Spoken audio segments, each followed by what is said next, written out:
ayuda mucho. No, pero ya ahorita les recordé otra vez.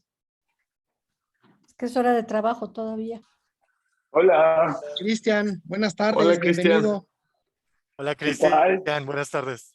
¿Qué más? ¿Cómo están? Pues Muy bien. súper Maravilloso. contentos. Qué bueno. ¿Y saben qué? Me van a tener que soportar teniendo una doble actividad porque no calculé mis tiempos. Ya se dieron cuenta la semana pasada que no soy muy normal. Entonces, mientras hablo con ustedes, voy a cocinar. Ah, ok, qué padre. No, está súper bien, ¿eh? Nosotros no teníamos ningún inconveniente. Pero sí, si quieren les puedo dar una clase de cocina porque yo de la novela estoy harto y no quiero hablar más de eso. Lo único malo es que no vas a compartir lo que cocinas, pero por lo demás está bien. Yo te Bueno. acompaño con mi café. Ahí está. Miren, estoy en mi casa, esta es mi cocina. Vamos a trabajar con 2 piezas de carne argentina espectaculares, un ojito de bife y una paleta, porque hoy vienen a comer una persona muy importante que tuvo mucho que ver con la novela, que es una actriz, la pueden buscar luego, es una actriz y directora de teatro que se llama Lorena Vega. Ella hace performance. Con ella hicimos la performance del Tercer Paraíso aquí en Buenos Aires el 14 de mayo, en lo que fue el Festival Anfibio, que fue el festival por los 10 años de Revista Anfibia. Lorena incursiona en algo que a mí me gusta mucho, que es esa frontera entre la literatura, el arte, la ciencia, el periodismo, esa multidisciplinariedad que yo vengo habitando hace muchísimo tiempo y no nos vemos ya por estos viajes malditos que yo he tenido que hacer. Entonces viene como desesperada a conversar esta noche y por eso la carne. Y hay aquí otra amiga de Huésped, que es directora de un diario de Rosario, que me ha acompañado también en muchas cosas. Entonces por eso les pido disculpas por esta incorrección. Pero voy a estar igual muy conectado a sus preguntas y voy a poder responderlas mientras voy aquí resolviendo la faena. Muy bien, pues si no tienes inconveniente, vamos empezando. Claro que sí. Amigos de Recomiéndame un buen libro, muy buenas tardes. El día de hoy tenemos el gusto que nos acompañe el escritor Cristian Alarcón, de quien hemos estado leyendo su libro El Tercer Paraíso. Albert nos hará favor de leer una pequeña semblanza y vamos a iniciar con las preguntas. Así que, Cristian, bienvenido, muchas gracias por aceptar la invitación. Gracias. Hola, ¿qué tal, amigos de Recomiendan un buen libro? Cristian Alarcón es escritor y periodista. Desde comienzos de los 90 se dedicó al periodismo de investigación y a la escritura de crónicas en los diarios Clarín, Página 12, Crítica de la Argentina y en las revistas TXT, Rolling Stone y Gato Pardo. En sus libros, Cuando me muera, quiero que me toquen cumbia, en el año 2003, y Si me quieres, quéreme tranza, 2010. Cruza la literatura con la etnografía urbana, convirtiendo relatos urgentes en novelas de no ficción. En el libro Un mar de castillos, peronistas, 2013, escribe crónicas de viaje y perfiles de personas disidentes, subalternos y marginales. En el año 2012 fundó la revista Anfibia y el sitio Cosecha Roja. Desde entonces ha liderado un proceso de mutación permanente de la crónica latinoamericana. Allí ha experimentado con los límites de la narrativa de no ficción hasta llevarla a una última experiencia en el laboratorio de periodismo performático en revista Anfibia. Y bueno, hoy nos acompaña justamente porque acabamos de leer, estamos terminando de leer su más reciente novela y ganadora del premio Alfaguara 2022, El Tercer Paraíso. Así que bienvenidos sean todos. Cristian, muchas gracias. Y bueno, comenzamos con las preguntas. Víctor. Perfecto, solo te escucho. ¿Me siguen? Ya les estoy dando hambre, ¿no? Claro que sí. También, también. Alberto, adelante con tu pregunta. Vamos. Gracias. Qué gusto, Cristian, conocerte. Yo leí tu biografía después de que leí el libro porque dije, esto que estoy leyendo es una biografía y dije, quiero saber si es cierto, ¿no? Y bueno, la biografía, la verdad es que muy interesante. El libro me gustó mucho, me generó muchas sensaciones, ¿no? Me gustó mucho el hecho de que una biografía se narrara en tercera persona, ¿no? Me llamó mucho la atención. Ya me dirás Ajá. si lo hiciste de esa manera. Y la verdad es que yo creo que voy a empezar con esa porque seguramente me alcanzará para otra pregunta. ¿Por qué narrar una biografía en tercera persona? Ok. Bueno, primero porque no es una biografía, ¿no? O sea, claramente yo podría haber escrito una biografía y de este modo no me hubiera apartado de la tradición de la crónica latinoamericana. Me hubiera quedado en mi terreno más confortable, que es donde estuve durante 30 años. Yo empecé a escribir a los 19 años, entré a un periódico y le dediqué 20 años a estar en periódicos. Fui de los periodistas de trinchera, una especie en extinción, ¿no?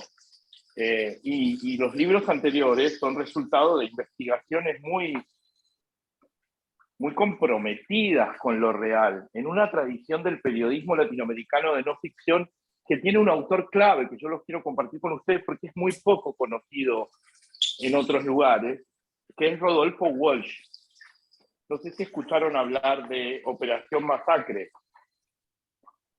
Operación Masacre vendría a ser la sangre fría latinoamericano. Rodolfo Walsh lo escribe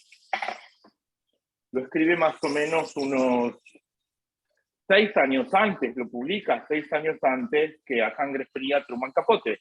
Y es una investigación que está escrita como una novela.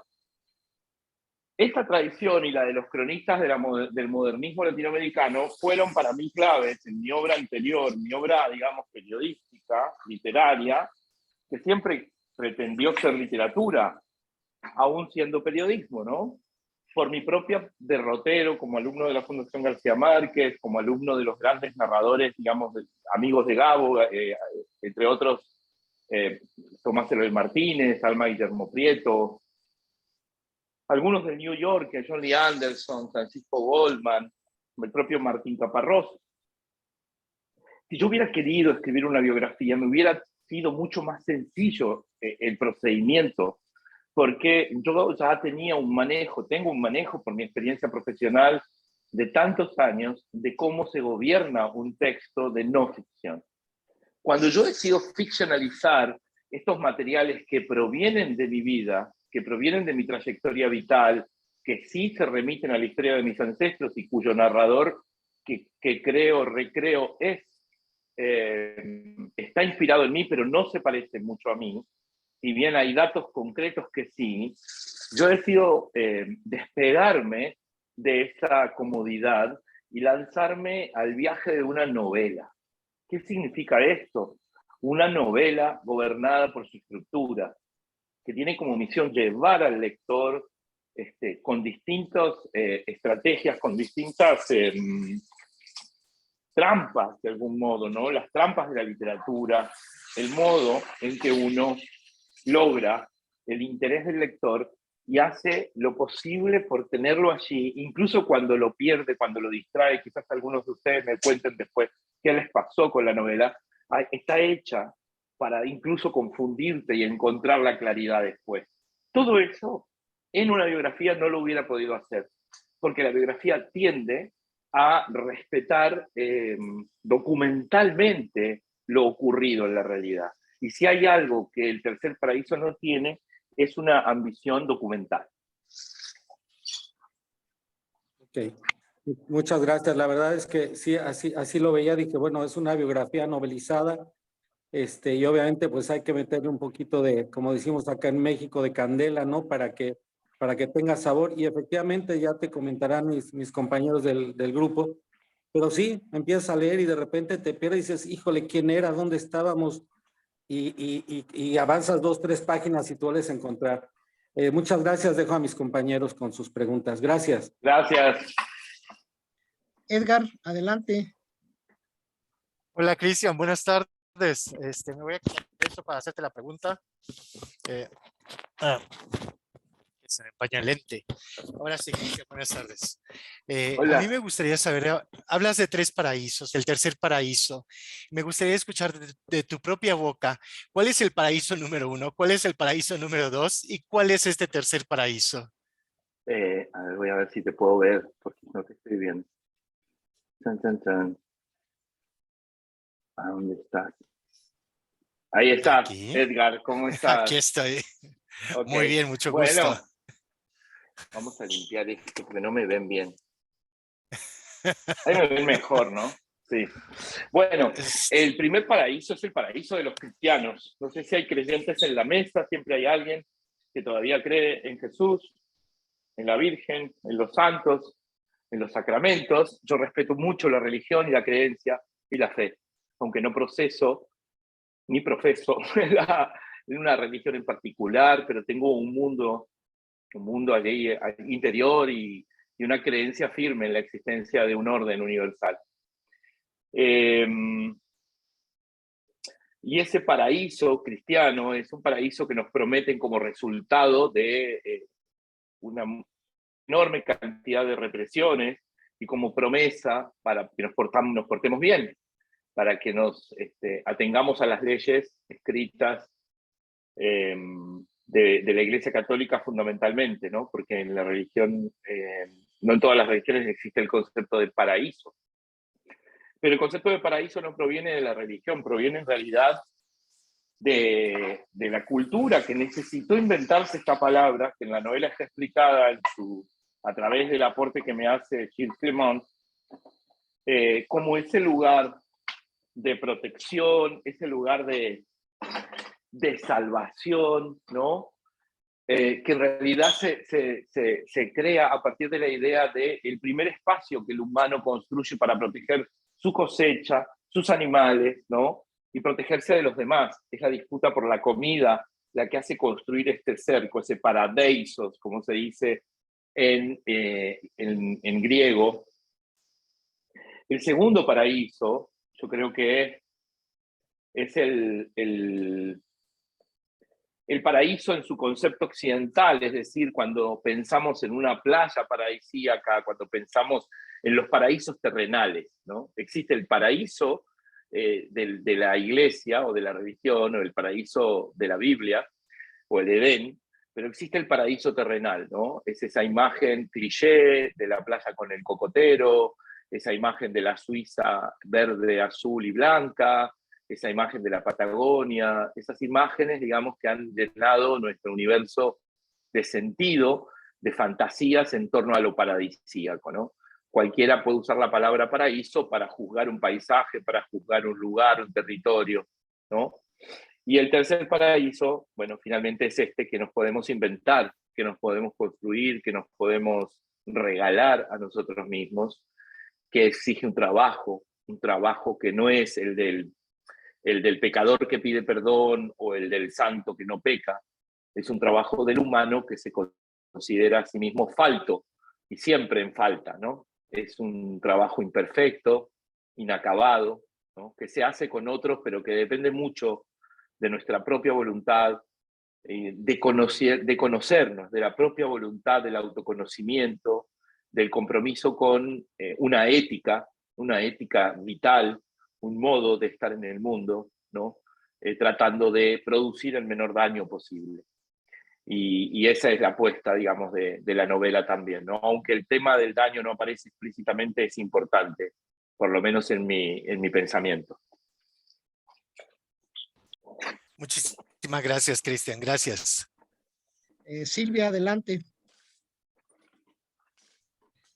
Cristian, buenas tardes. Qué gusto escucharte y Hola. sí, estás antojando lo que estás cocinando, por Dios. Ahí voy. Y eso que acabo de comer y algo muy típico mexicano, no sé si has Ay, probado qué los rico. chiles en nogada. ¡Oh! No, estuve en México. No, chicos, a mí me encanta comer, se nota, obviamente. Esto no lo voy a poder comer, además, porque es carne y estoy en una dieta de detox hace 14, 12 días, porque voy a ir a una ceremonia espiritual el sábado y debo estar absolutamente limpio, sin alcohol, sin drogas, sin carne, sin azúcares, sin harinas. Entonces estoy en un momento así de extrema lucidez. Pero mis amigos no quieren verdura, quieren carne. Mi hijo quiere carne. Así que aquí estoy a los pies de ellos, en una situación que a mí me parece que es de lo mejor, ¿no? Cocinar para los demás O sea, a mí me hubiera encantado ser cocinero, ¿no? Porque eso sí que es el paraíso todos los días, porque ahí está el ingrediente, ¿no? El sabor. Y estuve en México y no me engordé 6 kilos en 3 semanas. O sea, no podía parar de comer porque es demasiado rico todo. Pero te escucho. Pues de alguna manera, a lo mejor ahorita que dices que la cocina te gusta, que dices que es un paraíso el cocinar para los demás, mi pregunta iba un poquito eso, ¿cuál es tu paraíso? Uy, es difícil porque eso va cambiando cada vez, ¿no? Cuando uno cree que se lo construyó, ya de pronto no es más lo que quería. Bueno, hoy, Eso es ¿cuál como, es tu paraíso? en este momento, haber dejado de viajar durante las últimas 4 semanas, no tomar ningún avión, no pisar ningún aeropuerto, ni dar ninguna entrevista. Mi paraíso terminó siendo la reclusión, el silencio, la posibilidad de callarme la boca. Fue muy duro, la gira exige un nivel de exhibición obsceno. Mi novela es una novela inspirada en mi propia vida, de modo que tuve que además hablar de mí, de mi familia, de mi madre, de mi abuela, de mi hijo.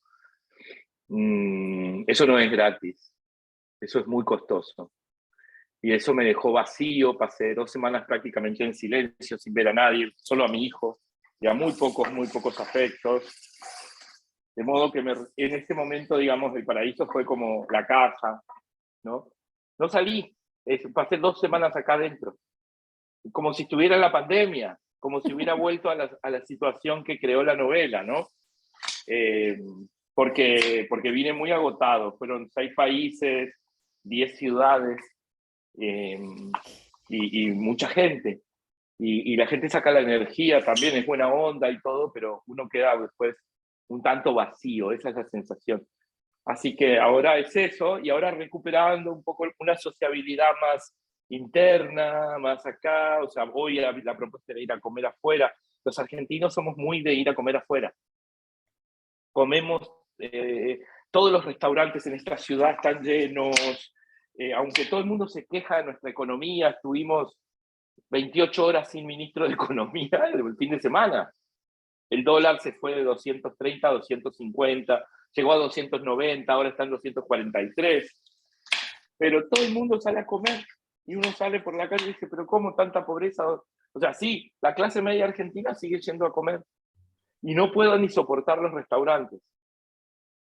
Como que necesito este paraíso interno de cierta calma, conocido, menos bullicioso.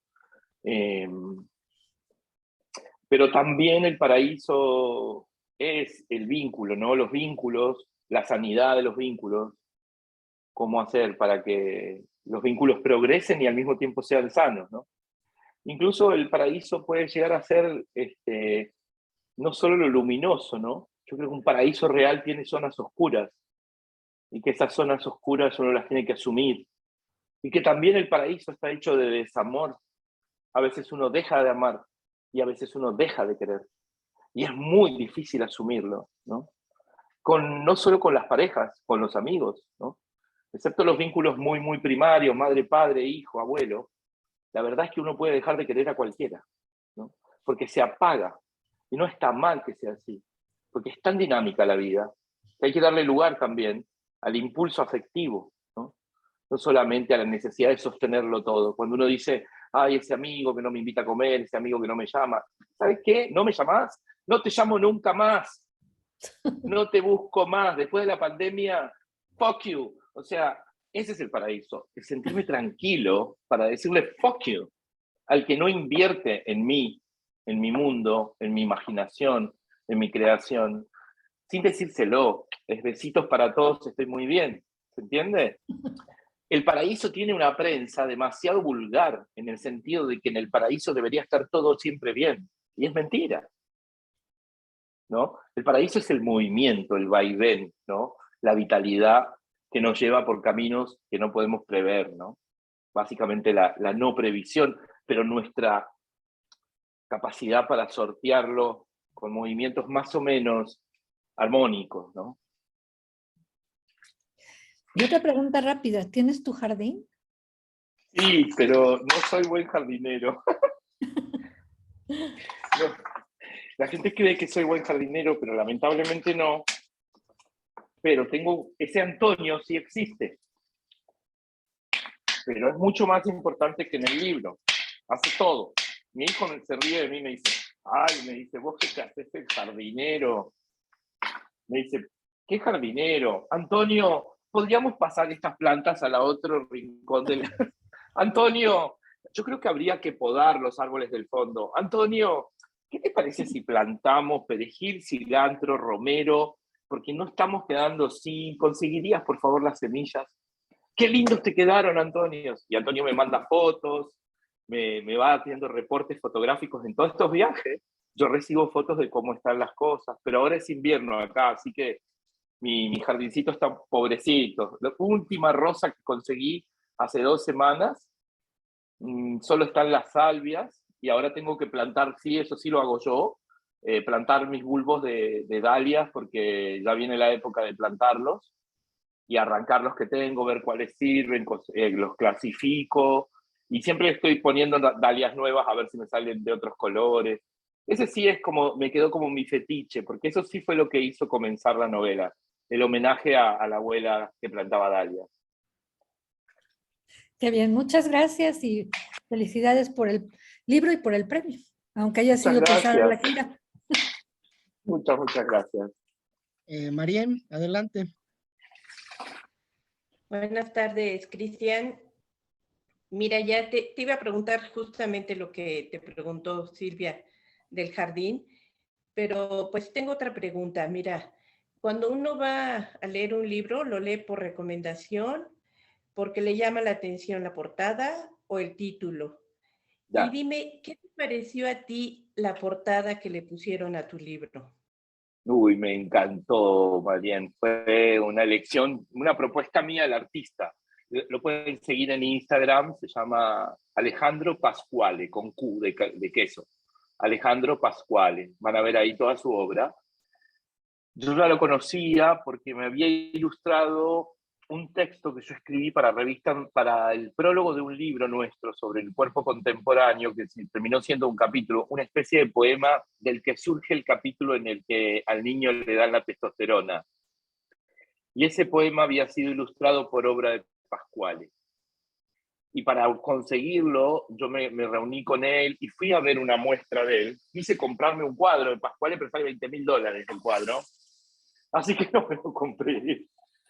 Pero después, cuando gané el premio, me dieron muchas ganas de que fuera una obra de él.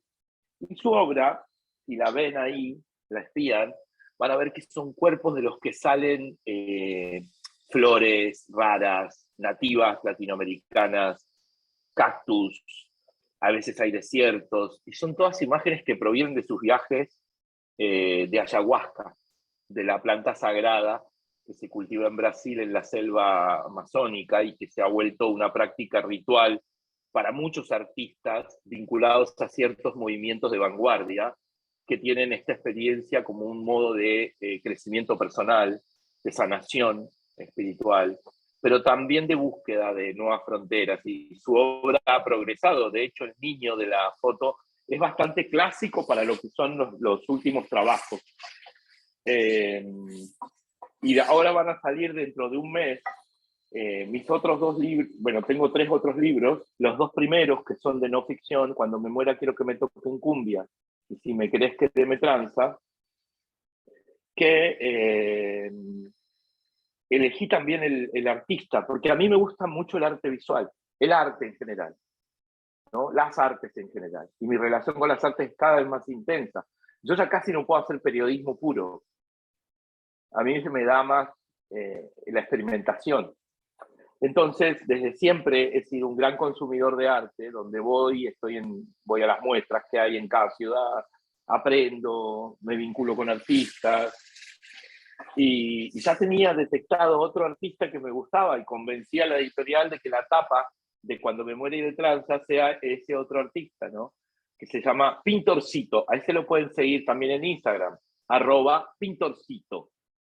Damián Jouvet, pero se hace llamar Pintorcito.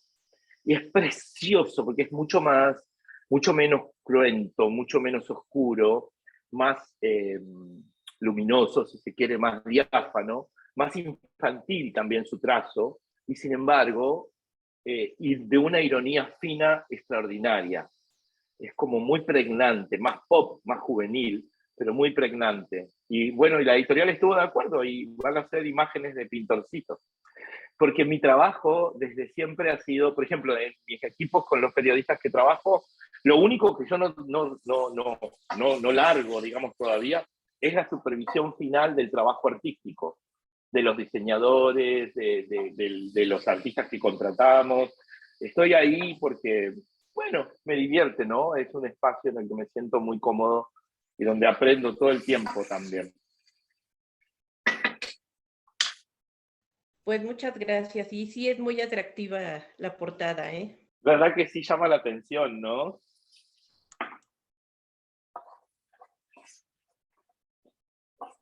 Muy bien, Indira, adelante con tu pregunta.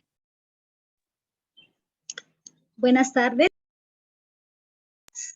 Me llamó mucho la atención la manera en la que abordaste el tema ecológico en tu novela y me gustaría saber si lo hiciste de manera intencional, como a manera de catarsis de todos los seres humanos que estuvimos durante ese tiempo, ¿verdad? Enclaustrados y buscamos pues esperanza en esa vuelta hacia la naturaleza. En el caso de mi mamá, nunca había tenido un huerto, todas las plantas se le morían, pero durante la pandemia, de repente tenía tomates cherry y muchas cosas, lechugas, flores, todo tipo, ¿verdad?, de hortalizas.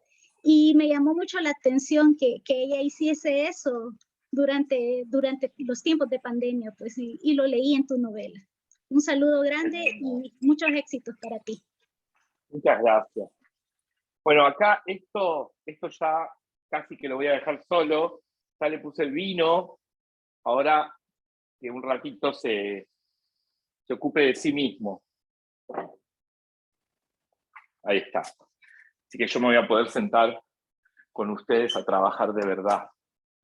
Es muy interesante tu pregunta. Porque, a ver, para mí el descubrimiento botánico fue real, ese momento en el que yo estoy solo vamos a ir al estudio, donde suelo trabajar. Ese momento en el que estoy recluido y me siento por primera vez extremadamente solo, en una soledad nueva. Y yo empiezo a agradecer esa soledad cuando descubro que afuera está la naturaleza, que por esa ventana estoy siendo testigo del cambio de estación, que el otoño está despoblando los árboles, que la luz empieza a retirarse más temprano, que el día es más corto, y empiezo a tener una respiración y un despertar y un dormirme más vinculado a ese afuera. Y empiezo a leer fanáticamente, porque realmente me volví un obsesivo de la historia de la genealogía botánica y descubro a Plinio el Viejo, a Teófrato, a Carlos Linnæus, a sus 17 apóstoles, hasta que llego a los viajeros del siglo XVIII y XIX y me encuentro con Humboldt, con sus amantes que son tan divertidos, toda la historia de esa marica en las sombras de un mundo que no entendía, pero que a él no le importaba y siempre estaba con un efebo cada vez más lindo y más joven. Humboldt es una novela en sí misma, ¿no? Quizás algún día yo me anime a escribirla. Entonces, el jardín y la botánica y todo lo que alimenta la novela es una experiencia de un orden íntimo y personal que yo le adjudico a este narrador. Para mí, personalmente, fue muy distinto porque yo soy muy tercerizador, ¿no? Soy una persona que no solamente soy un periodista, también soy un emprendedor. Lidero 2 revistas, una maestría de periodismo, doy clases en 3 universidades, trabajo con 32 personas, con 400 colaboradores, y entonces yo en los últimos 10 o 15 años he aprendido a tercerizar demasiado, a ocuparme muy poco de lo mío. Cocinar para mí este momento es un premio, realmente es un paraíso, porque no tengo tiempo. nunca tengo tiempo. Hoy me hice el tiempo, ¿no? Pero no me lo hice tan bien porque tenía que dar esta conversación, ¿no? Entonces, en un momento le pregunté a Alejandra, que no sé quién habló con ella, que es mi asistente ejecutiva, Ale, ¿te parece mal que yo cocine? Y me dijo, me parece divino. Dije, bueno, voy a arriesgarme, ¿no? Porque no puedo todo, pero a veces combino, a veces, como esta noche, ¿no? A cenar, mi hijo, un chico que conocí hace un mes, que me está gustando mucho, una amiga que es directora de un periódico de Rosario, la ciudad más grande, la ciudad de Fito Páez, la ciudad de los grandes músicos de la Argentina, que vino a Buenos Aires a hacer, y una directora de teatro y actriz que me encanta. Y esa mezcla a mí se me antoja deliciosa, ¿no? Porque es lo posible. Entonces, volviendo a afuera, a la naturaleza, yo empecé a ver lo posible afuera. Empecé a descubrir esta maravilla con sus propias leyes, y unas leyes tan distintas a las citadinas, a las urbanas, con este nivel de hiperproducción del que yo mismo he sido víctima, ¿no? Porque en mi autoexigencia pasé 10 años sin publicar una novela, porque tuve un libro de 10 capítulos del que escribí 3, otro libro que escribí la mitad. A veces uno se hace trampas, ¿no? La procrastinación, el abandonar los proyectos, para los que escriban, este es un mensaje para los que tienen una novela en curso, es peligrosa porque, bueno, puede dejarnos en la infelicidad de la incompletud absoluta. Es decir, siempre vamos a estar incompletos, pero ni siquiera terminamos un libro. Entonces yo tenía esa espada sobre la cabeza, y creo que el movimiento que hice interno, que fue este real descubrimiento de lo otro, ¿qué pasa? Tenemos acá una mascota que está queriendo protagonismo.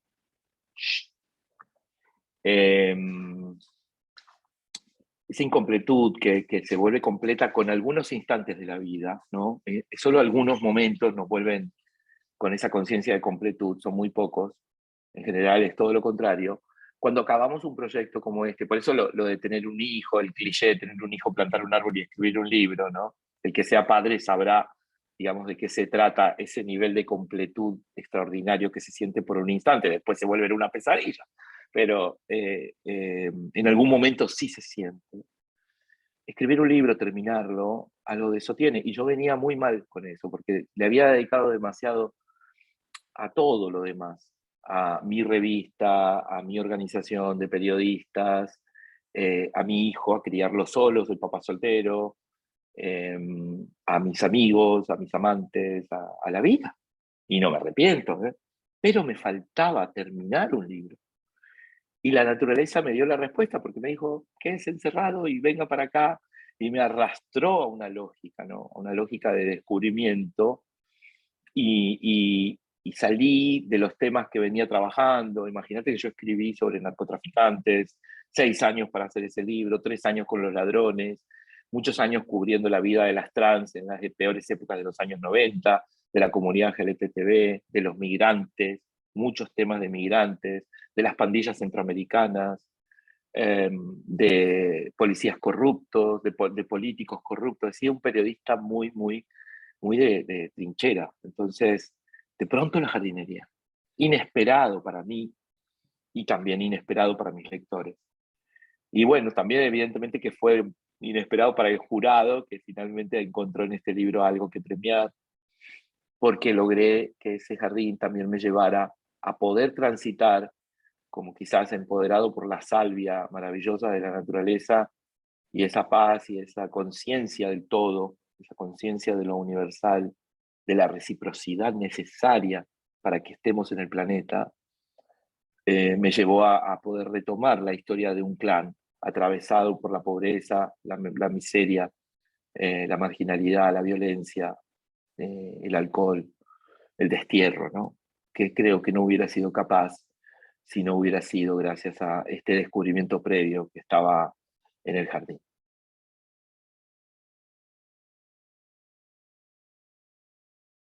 Muchas gracias por tu respuesta para Indira.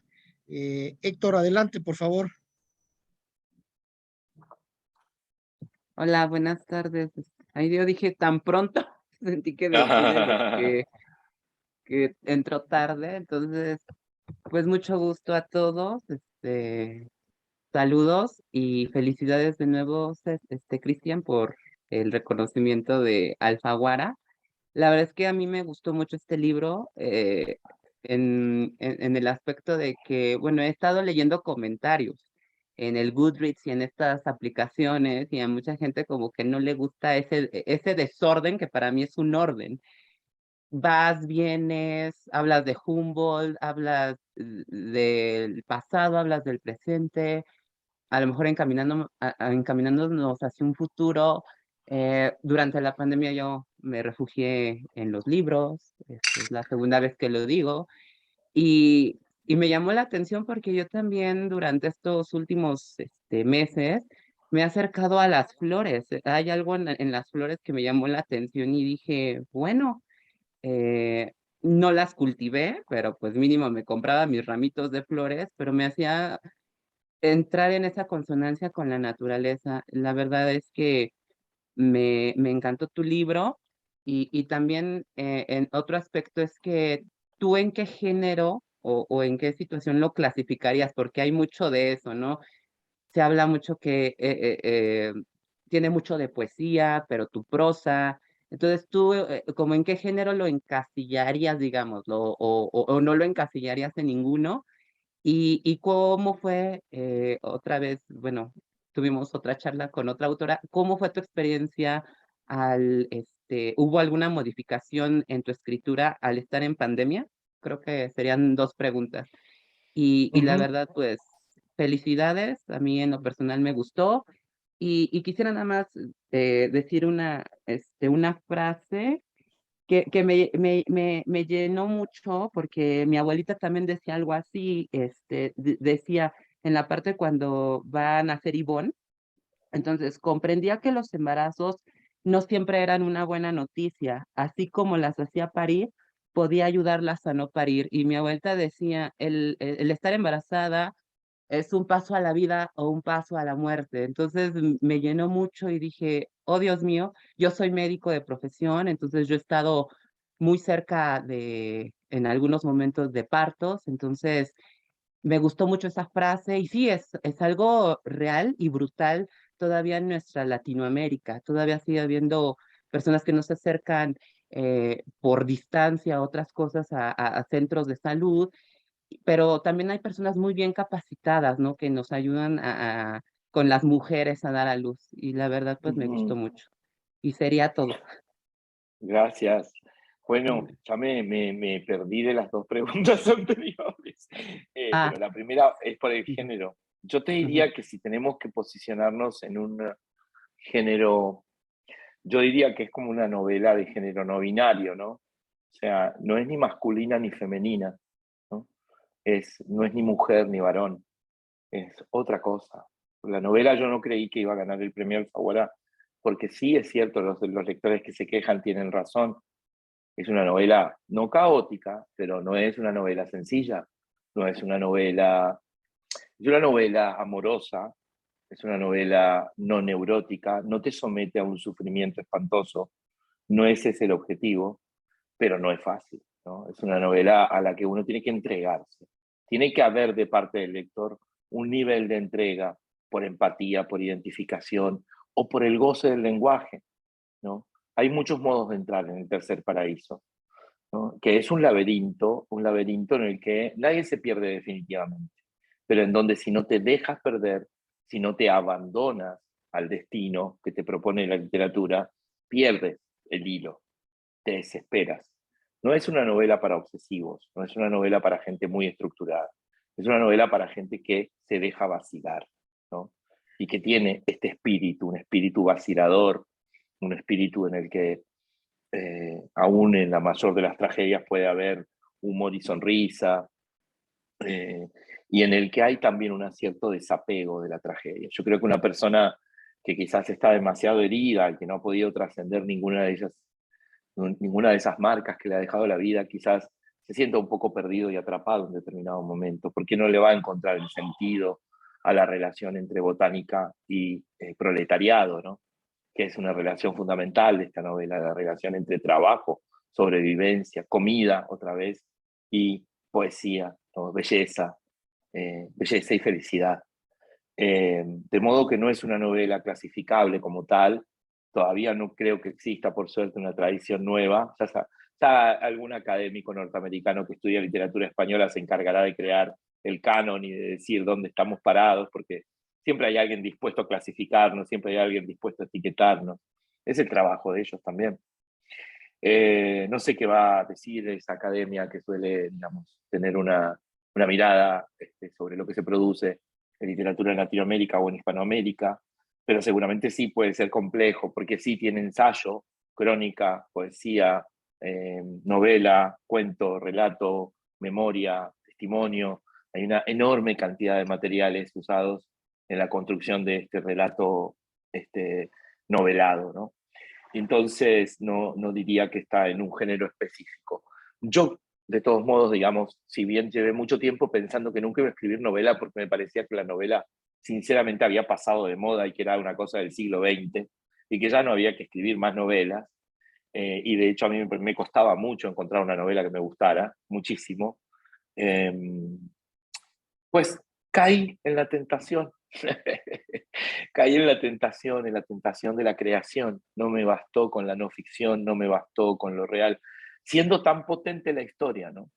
Tan poderosa la historia real, quizás podríamos decir que tiene aristas mucho más poderosas que la que ustedes leyeron, si yo les contara, ¿no? Pero que no encajaban en esta estructura que yo busqué construir, ¿no? No encajaba la obviedad, no encajaba el desenlace claro, era otra cosa la que yo estaba buscando, ¿no? Ese pasaje de personajes, ese pasaje de generación en generación, ese mostrar caleidoscópicamente esas vidas en distintos momentos, la aparición sorpresiva del personaje del niño, de este niño marica, que no encaja y que permite que el lector en determinado momento, cuando se encuentra con ese niño, comprenda todo lo anterior y diga, ojalá les haya pasado a algunos o algunas, ahora entiendo por qué, ¿no? Ahora entiendo por qué el jardín, ahora entiendo por qué la paciencia, ahora entiendo por qué la búsqueda del narrador, ahora entiendo por qué me está contando de este modo la historia de sus ancestros, ¿no? Y no es como Agua para el chocolate, y no es García Márquez, y no es Lezama Lima, y no es Carlos Fuentes, y no es José Donoso, y no es Vargas Llosa, es otra cosa, ¿no? El escritor es muy ambicioso en el sentido de la singularidad, y uno trata de buscar cómo también separarse hasta de sus propios maestros. Uno tiene que pelearse con los padres para ser uno mismo, ¿no? De modo que en mí hay un humilde esfuerzo por buscar ese camino de no quedarme enredado en las tradiciones, ¿no? Y por eso quizás la novela sea un poco inclasificable. Y la segunda era al respecto de si modificó algo tu manera de escribir la sí, pandemia, el encierro, la absolutamente, sí, estructura. sí, sí. Modificó mi vida, ¿no? Modificó mi vida, mi modo, mi manera de organizar mi tiempo, sobre todo, y el valor que tiene mi tiempo, el modo de entrar y salir de las cosas. Soy menos obsesivo, me apego menos, eh, con todo. No se deja nunca de tener el carácter que uno tiene. Lamentablemente carga con sus defectos toda la vida, uno. Pero sí, en el entrenamiento que nos dio la pandemia creo que aprendimos muchas cosas, algunos unas, otros otras. Hay gente que no aprendió absolutamente nada y es peor que antes también, obviamente, ¿no? Pero creo que muchos tratamos de mejorar. Diría que cambió mi escritura en el sentido de un aprecio mucho más sutil por el lenguaje, ¿no? Yo era mucho más vertiginoso, me ganaba la vorágine, era de la velocidad del periodismo, de una velocidad. Yo trabajé en periódicos 20 años, durante 20 años todos los días cerré un artículo a las 10 de la noche para que saliera publicado en papel cuando había papel el día siguiente, ¿no? Y me costaba cerrar los artículos porque yo buscaba la perfección, aún en mis artículos escritos a toda velocidad. Y me decían el enterrador, porque así se le dice en los periódicos argentinos a los que se demoran en entregar el material, porque todos se demoran en llegar a la casa, entonces le dicen los enterradores, ¿no? Y era Alarcón el enterrador, número 1 de página 12, ¿no? Y esa velocidad me quedó impregnada, ¿no? En muchas cosas. He ido demasiado veloz. Hay una entrevista que hacen en un programa aquí de televisión, que siempre la última pregunta te ponen una foto de ti cuando eres muy niño o muy jovencito y te piden que le hables a ese que está en la foto, ¿no? Y yo me sorprendí diciéndole al que estaba en la foto, anda un poquito más despacio, no es necesario ir tan rápido a todas partes. Así que la pandemia me propuso una escena en la que yo pude detenerme a leer no solo literatura, sino mucha filosofía contemporánea. Ahora, por ejemplo, acabo de empezar un grupo de estudio en torno a una socióloga que trabaja en la Universidad de Jerusalén, y Eva y Luz, que tiene un trabajo sobre la política de las emociones, ¿no? Estoy leyendo un libro que se llama ¿Por qué duele el amor? Una sociología de los afectos. Y bueno, lo estoy haciendo y me enganché en este grupo académico donde nos reunimos una vez por mes a hablar sobre esta autora, porque mi próximo texto va a tener que ver con los vínculos amorosos. Y yo no sé quiénes van a ser los personajes, no sé si van a ser 2 varones, 2 mujeres, un varón y una mujer, si van a ser un trío, no sé. No sé si va a haber personajes que van a salir de mis novios, de mis novias, de mis amantes, de mis historias, o de las de mi familia, o los voy a inventar a todos. Pero sé que quiero transitar ese camino. Entonces me detengo dentro de lo que puedo a aprender, a saber más, porque no importa para qué lo voy a usar, pero seguramente es lo que me va a dar la posibilidad de ser más creativo, más potente, o uno por lo menos hace esa ilusión, ¿no? En el caso de la pandemia, el tiempo se me permitió la detención, la lectura pausada, profunda, el cruce de autores, la comparación entre autores, y después un aprecio especial por la prosa poética, pero tampoco barroca, ¿no? En un cuidado en el que tuve mucho trabajo con el adjetivo, que el texto podía, naturalmente yo soy más barroco, ¿no? Te diría de un neobarroso a lo Perlónger o a lo Pedro Lemebel, sin ánimo de querer emular al maestro, pero sí más cercano a esa mariconería latinoamericana de lo mucho, ¿no? De lo excesivo. De modo que la pandemia me trajo este rigor con el lenguaje y entender que la poesía es menos, no más, ¿no? Y que podía lograrlo siendo económico, escribiendo una novela corta, porque en principio la novela iba a ser muy larga. Quedó mucho material afuera, quedaron muchos capítulos afuera, personajes afuera, etapas completas de la vida del protagonista afuera, ¿no? Y se frenó antes de lo que pensaba frenarla. Yo pensaba llevarla hasta la democracia argentina, hasta el 89, pero la novela termina, aunque no lo dice, termina más o menos en el 78, 80, 79, 80, ¿no? Así que la pandemia me trajo otro tiempo y otro modo de administrar mi propia libido, ¿no? Mi energía libidinal. Pues muchas gracias, agradezco el tiempo, las respuestas, reitero mi felicitación y ojalá sí te animes a escribir algo de Humboldt, porque la verdad para mí es un personaje súper interesantísimo, me fascina y ojalá se logre y pues un placer. Gracias. Gracias. Ari, adelante. Hola, buenas tardes, César. Muchísimo gusto. Muchas gracias por regalarnos tu novela. Muchas felicidades por haber ganado el premio. Varias de las preguntas que yo ya tenía hechas, ya las han comentado mis compañeros, pero tú comentaste que en esta pandemia te sumergiste en estas lecturas, en estos autores. ¿Qué tipo de lecturas y qué autores nos podrías estar recomendando en todo este tiempo que estuviste leyendo? No, no te veo. ¿Dónde estás? ¿Cómo es tu nombre? Ari, caminando entre el... Lo siento, es que como estoy en la oficina no puedo prender la cámara, disculpa. Por eso no te veo. Ok, no pasa nada. Mira, yo diría que una autora compleja, pero que hay que empezar a leer, yo diría que desde sus primeros textos, que son de la década del 80, Manifiesto Cyborg es el primero,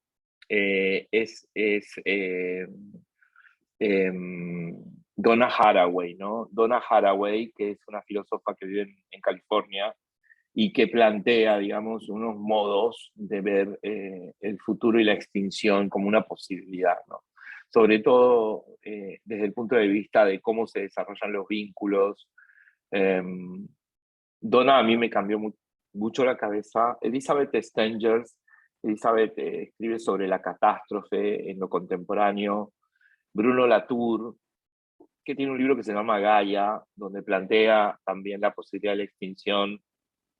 Un análisis que se hace muy interesante sobre los relatos en torno al fin del mundo, es de Débora Danowski y Viveiros de Castro, una pareja de académicos brasileños.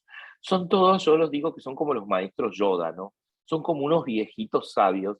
O sea, de verdad que este es un dato interesantísimo. Los filósofos más modernos de esta contemporaneidad, los más avanzados, los que están más allá, tienen un promedio de 80 años. O sea, y son como una cofradía, y son muy amigos entre sí, y llevan 40, 50, 60 años dialogando sobre el futuro. Y hemos llegado al punto en que ya futuro no tenemos. La palabra futuro nos la robaron. Entonces, ¿el futuro qué es? ¿Qué es el futuro? Es distópico, es decir, en el futuro parece ser que va a estar todo mal, vienen los robots y van a hacer nuestro trabajo, van a estallar guerras por todos lados, lo nuclear va a ser una amenaza permanente, el clima va a ser espantoso, nos vamos a venir de frío, de calor, ahogados por tifones, las plagas nos van a hacer estar encerrados, no vamos a morir de millones de bichos que nos van a comer. O sea, todas las perspectivas del futuro tienen que ver con el desastre, con la catástrofe, ¿no? Antes el futuro siempre se veía como la posibilidad de lo mejor, ¿no? Por eso el mundo estaba dividido por dos ideologías dominantes, pero aún con todas las críticas que uno tendría para hacerle al comunismo estalinista y demás, había una que suponía una revolución en la que los trabajadores iban a ser los que decidían su propio destino, ¿no? Y había otra en que quienes hacían más esfuerzo y trabajaban más y se le aguantaban más iban a ser el sueño americano, pero ninguna de las dos cosas ocurre ni puede ocurrir. Entonces, para un joven creer en el futuro está bien cabrón, ¿no? O sea, realmente, ¿qué carajo puede pensar un joven que está estudiando sobre el futuro, ¿no? De modo que estos señores se la tienen llevada, son realmente muy geniales en el sentido de hacer planteos crueles, pero con una mirada que yo creo que igual abre la cabeza para pensar en la posibilidad de un futuro. Es decir, el futuro no es aquello que imaginemos ni que soñemos. Ya no existe la utopía como tal. No es que yo puedo imaginar y concretar. Si yo me aferro a mis sueños y digo, si yo a los 40 no tengo una casa y 2 hijos, o si yo a los 50 no hice el doctorado, si yo a los 60 no publiqué una novela, si yo a los 70 no conocí París, o si yo, no sé, a los 80 no tuve nietos, en fin, todos los y si yo son en vano. No hay ninguna posibilidad de concretar ningún sueño. Nos tenemos que deshacer de la obsesión por pensar hacia dónde vamos y tratar de reconciliarnos con este presente, que es todo lo que tenemos. Es un existencialismo de nueva cepa, es un existencialismo al que hay que nutrir de lo más profundo de nosotros mismos, es decir, apropiarnos de este concepto francés, ¿no?, de los años 60, de Jean-Paul Sartre, para volver a considerarlo una posibilidad, para no perder esta vocación por la felicidad, que es lo que nos hace humanos, que es lo que nos hace distintos, ¿no? La felicidad propia y la felicidad de los demás. Perdón, me pongo, ¿ves? Me preguntan de filosofía y me pongo filosófico. Entonces, las lecturas van por ahí, pero yo creo que el campo de la lectura, no importa cuando, mucha gente pregunta, ¿qué leo? ¿No? ¿Qué leo? Yo me encontré con esa señora Iluz de casualidad. Está bien, estoy relacionado al mundo académico, relacionado al mundo literario y al mundo artístico. Tengo muchos inputs, pero la verdad es que la pantalla te permite tener todos los inputs que quieras. Y si vos pones ahora en tu computadora Eva Illouz, escribe I-L-L-O-U-Z, si escriben Eva Illouz, política de los afectos, el algoritmo les va a enviar información sobre política de los afectos, ¿no? Como si escriben, no sé, Donna Haraway, el algoritmo les va a enviar videos de Donna Haraway y no necesitan leer toda la obra, que es una cosa así, pero pueden ver 2 o 3 documentales muy cortos donde van a saber qué piensa Donna Haraway. Y les puedo asegurar que saber qué piensa Donna y qué piensa Elizabeth, Bruno y esta gente les cambia sustancialmente su capacidad como lectores. O sea, les aporta un universo empieza a volver más denso, nos vuelve más culturalmente densos. Les otorga, como la literatura misma, densidad cultural, que es capacidad interpretativa, capacidad de disidencia, capacidad de no estar de acuerdo, ¿no? De encontrarle pliegues a las cosas, de mirar el reverso y ver que por dentro tiene otro color. Esa posibilidad de la disidencia, de la divergencia, en el uno mismo, ¿no? En la interrelación con la cultura, en el consumo cultural, ¿no? Para que sea más irónico, para que sea menos direccionado, para no quedar atrapados de los mercados que intentan vendernos lo que todo el mundo consume, porque esa es la renta que ganan las empresas para vender mucho, ¿no? Cuando en realidad lo más rico es lo diverso, ¿no? Eso. Pues muchísimas gracias, César, por esas grandes recomendaciones y me encanta tu parte filosófica. Creo ¿Pero que por qué? porque justo es lo que provocó en muchas personas la pandemia, ¿no? El estar pensando en el futuro posible en vez de concentrarse en el presente. Y creo que justo ese ejercicio deberíamos hacerlo más seguido. Muy bien. Gracias, César. Felicidades nuevamente. Gracias. Albert. ¿Qué tal, César? Pues bueno, sabemos que eres, pues eres lector, ¿no? Ahora por todo lo que nos estás contando, eres escritor y pues eres periodista, ¿no? ¿Qué es lo que te da cada una de estas cosas que haces en tu vida? ¿Qué es lo que disfrutas más? ¿Qué es lo que más gozas? ¿O qué es lo que te ha dejado más placer?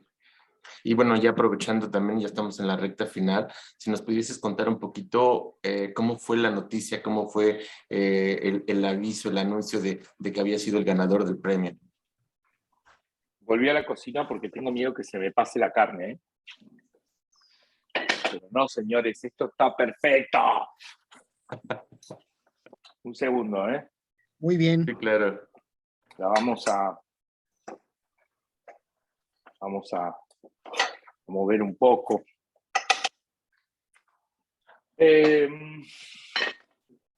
No entendí la primera parte de la pregunta, la verdad. O sea,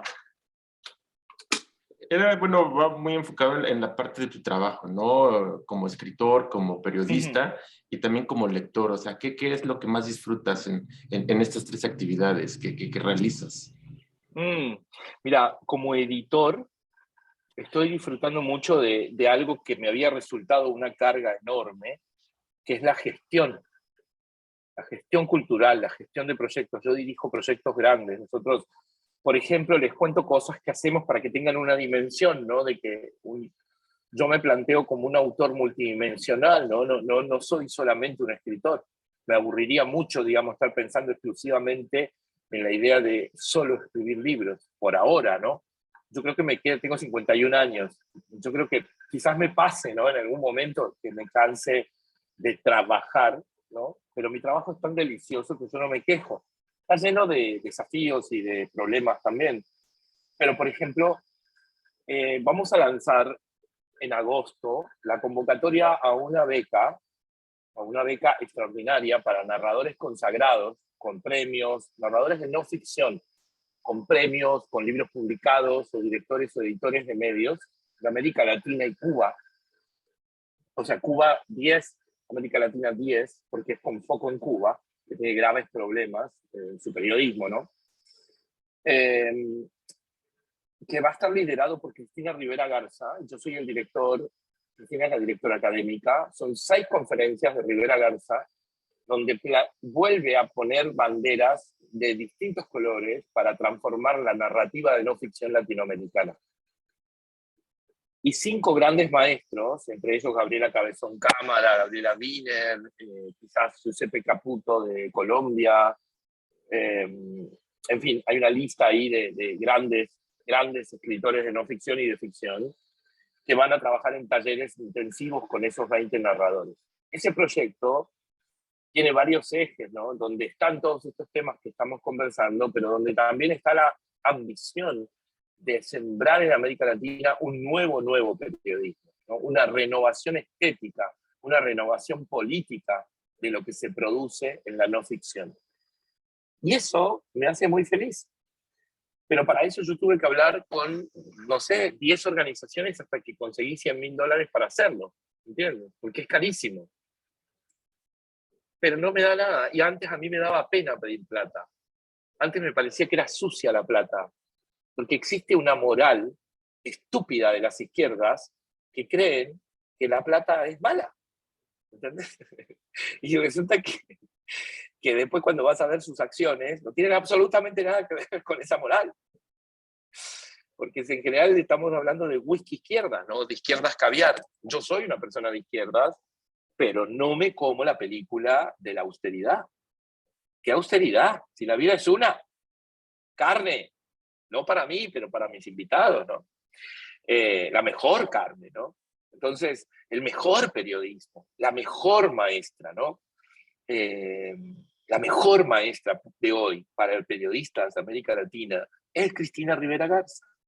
La más lúcida, la más entrenada, la más vivida, la resiliente, la que fue capaz de retomar la vida de sus ancestros para escribir Autobiografía del Algodón, ¿no? Y ficcionalizar, y que me inspiró, porque me inspiró para mi libro. La que es capaz de tomar la historia de su hermana, buscar justicia y escribir un libro definitivo sobre el femicidio a partir de su primera persona y de esas cartas lacerantes que deja su hermana, ¿no? Entonces, ese es algo que me encanta. Hoy, por ejemplo, llamé a una actriz en Chile, muy famosa ya en Chile, se llama Blanca Levin, que va a hacer un podcast con nosotros para narrar la historia de 3 luchadoras ambientalistas. Y se me ocurrió ayer que ese podcast, una vez que lo terminemos, vamos a hacer una presentación inmersiva con personas con auriculares en un gran salón con grandes pantallas, imágenes y música, y lo vamos a hacer tal como va a salir en el formato podcast, es decir, por Spotify, pero lo vamos a hacer en vivo, lo vamos a hacer para que la gente lo pueda sentir allí, ¿no? Para que lo pueda vivir y no solamente escuchar, porque quiero generar un acontecimiento en Santiago de Chile, porque estamos aterrizando con Revista Anfibia en Santiago de Chile. Estoy hablando con el secretario de Cultura de Tlaxcala, que es un gran amigo, para hacer performance periodística en Tlaxcala con las comunidades. Yo estoy como disparado a múltiples escenas, que son escenas que se me antojan como lúbricas, como escenas en donde se puede producir sentido, ¿no? Pero al mismo tiempo me metí en el grupo de Eva y Luz porque necesito la comprensión más profunda del tema de los vínculos contemporáneos, cómo es el amor en este capitalismo tardío, porque intuyo que el año que viene yo voy a estar sentado otra vez en la cabaña en esta búsqueda de lo literario, eminentemente literario, ¿no? La ficción como parte de mi trabajo, de un trabajo que nunca va a terminar, ¿no? Porque sí, yo creo que me voy a jubilar de gestor cultural, de periodista, de director de editor, pero nunca me voy a jubilar de escritor. Muchas gracias. Y en cuanto a la noticia de tu premio, ¿cómo fue? ¿Dónde estabas? ¿O cómo fue ese anuncio? Eso fue que muy te gracioso. Eso fue muy, muy gracioso.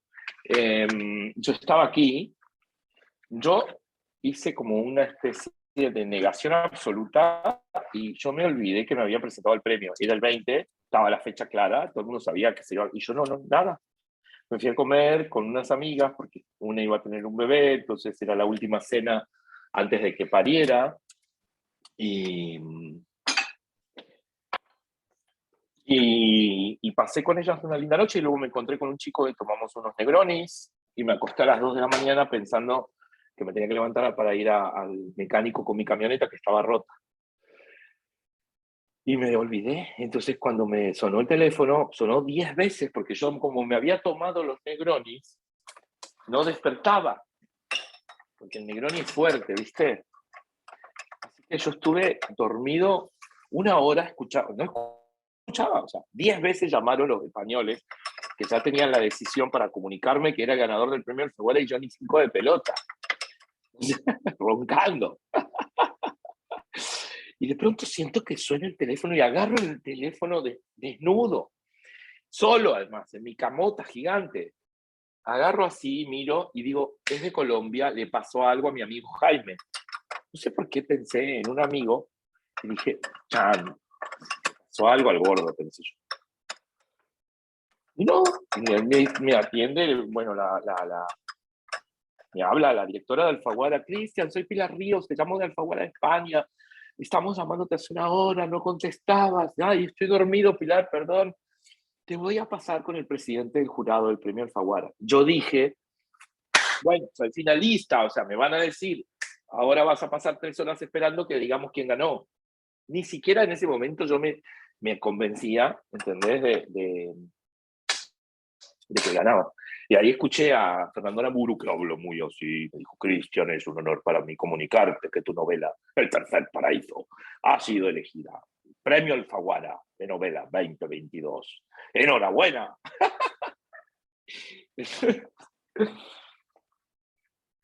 Así que fue sorpresivo. A partir de ahí todo se modificó. Eso es mucha candela. Ahí te dicen, bueno, te tienes 15 minutos para ducharte o para tomarte un café, luego te van a llamar del diario El País, luego de la agencia F de Noticias, luego te vas a reunir con el equipo de marketing y de comunicación, luego con el equipo técnico, ¿cómo es tu casa? A ver, muéstranos en qué rincón te puedes ubicar, te vamos a tener que entrevistar, va a haber una conferencia de prensa, se te va a comunicar el premio, los jurados van a hablar de tu novela y luego vas a tener que responder preguntas de periodistas de 14 países. Y luego ya perdí mi celular, o sea, llamé a mi asistente. Bueno, yo tengo la fortuna de tener un asistente, de tener un equipo grande que trabaja conmigo. Yo no sé cómo hace un autor que no tiene asistente para hacer el premio Alfaguara. Te juro que no sé. Pero yo llamé a mi asistente y le dije, vente para casa, gané el premio Alfaguara, comunícale a los más cercanos. No, me dijo, todo el mundo está llamando, esto es una noticia global, continental. O sea, todo el mundo se enteró, todo el mundo a los 10 minutos sabía que había ganado el premio. Y solo alcancé a hablar con mi madre, a la que le dije, mamá, gané el premio, bueno, te felicito, qué alegría. No, con mi papá. Y mi viejo se largó a llorar, y ella se largó a llorar, y parece que ella lloró como una hora entera, la exagerada. Y luego ya yo empecé a dar entrevistas, y estuve 3 días, di 36 entrevistas en 3 días. Fue criminal, y entonces pedí champán, pedí sushi para el mediodía y tomé champán todo el día.